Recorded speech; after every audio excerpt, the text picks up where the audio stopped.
బులెటిన్లో Spain news చూద్దాం. హైదరాబాద్ బర్కత్పురలోని యాదాద్రి భవన్ నుంచి యాదాద్రికి శ్రీ లక్ష్మీ నరసింహస్వామి 32వ అఖండ జ్యోతి యాత్ర ప్రారంభమైంది. ఈ కార్యక్రమంలో పాల్గొన్న కేంద్ర మంత్రి కిషన్ రెడ్డి జ్యోతిని వెలిగించి యాత్రను ప్రారంభించారు.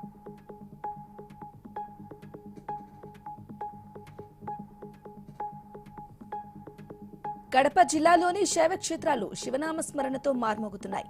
కోన, లంకమల, అల్లాడుపల్లి, అగస్తేశ్వర స్వామి ఆలయాల్లో మహాన్యాసపూర్వక రుద్రాభిషేకం నిర్వహించారు.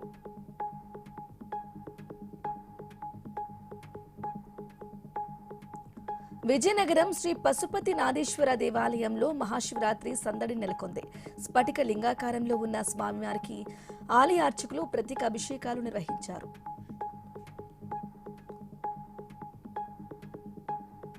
మహాశివరాత్రి సందర్భంగా పశ్చిమ గోదావరి జిల్లా వీరంపాలెం క్షేత్రంలోని శ్రీ బాల త్రిపుర సుందరి పీఠం సుందరంగా ముస్తాబైంది. ప్రతి ఏటా 2 సార్లు మాత్రమే దర్శనమిచ్చే స్ఫటిక లింగాన్ని వీక్షించేందుకు భక్తులు పెద్ద ఎత్తున పోటెత్తారు. అంబేద్కర్ కోనసీమ జిల్లా కొత్తపేట నియోజకవర్గంలోని శైవ క్షేత్రాలు శివనామ స్మరణతో మార్మోగుతున్నాయి. పలివేలలోని శ్రీ ఉమా కొప్పులింగేశ్వర స్వామి ఆలయంలో భక్తులు ప్రత్యేక పూజలు నిర్వహించి అభిషేకాలు చేశారు. అంబేద్కర్ కోనసీమ జిల్లా పి గన్నవరం నియోజకవర్గంలో మహాశివరాత్రి ఉత్సవాలు ఘనంగా నిర్వహించారు. ముక్తేశ్వరంలోని క్షణముక్తేశ్వర స్వామి ఆలయంలో తెల్లవారుజాము నుంచే భక్తులు ప్రత్యేక పూజలు చేశారు.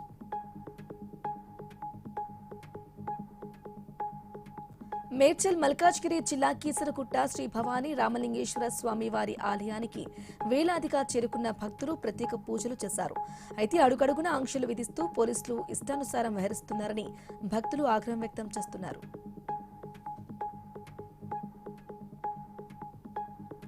మంచిర్యాల జిల్లా వేలాల జాతరలో విషాదం చోటు చేసుకుంది. నన్పూర్కు చెందిన బింగి రాజేందర్ తన కుటుంబంతో కలిసి గట్టుమల్లన స్వామి గుట్టపైకి ఎక్కుతుండగా ఒక్కసారిగా కుప్పకూలిపోయాడు. ఇక అక్కడే ఉన్న వైద్య సిబ్బంది పరిశీలించగా గుండెపోటుతో మృతి చెందాడని ధృవీకరించారు. జగిత్యాల జిల్లాలో మహాశివరాత్రి సందర్భంగా శివాలయాలు భక్తులతో కిక్కిరిశాయి. ప్రముఖ సూక్ష్మ కళాకారుడు గుర్రం దయాకర్ సూదిపై నాగుపాము పడగే నీడలో కూర్చుని ఆశీర్వదిస్తున్నట్లు శివయ్య విగ్రహం రూపొందించడం అందరినీ ఆశ్చర్యపరుస్తుంది. చిత్తూరు జిల్లా మలప్పకొండపై వెలసిన స్వర్ణగిరి మల్లేశ్వర స్వామి దేవస్థానంలో మహాశివరాత్రి ఆధ్యాత్మిక ఘట్టం ఆవిష్కృతమైంది. 2,25,000 రుద్రాక్షలతో ప్రత్యేకంగా నిర్మించిన మహాశివలింగం భక్తులను ఆకట్టుకుంది.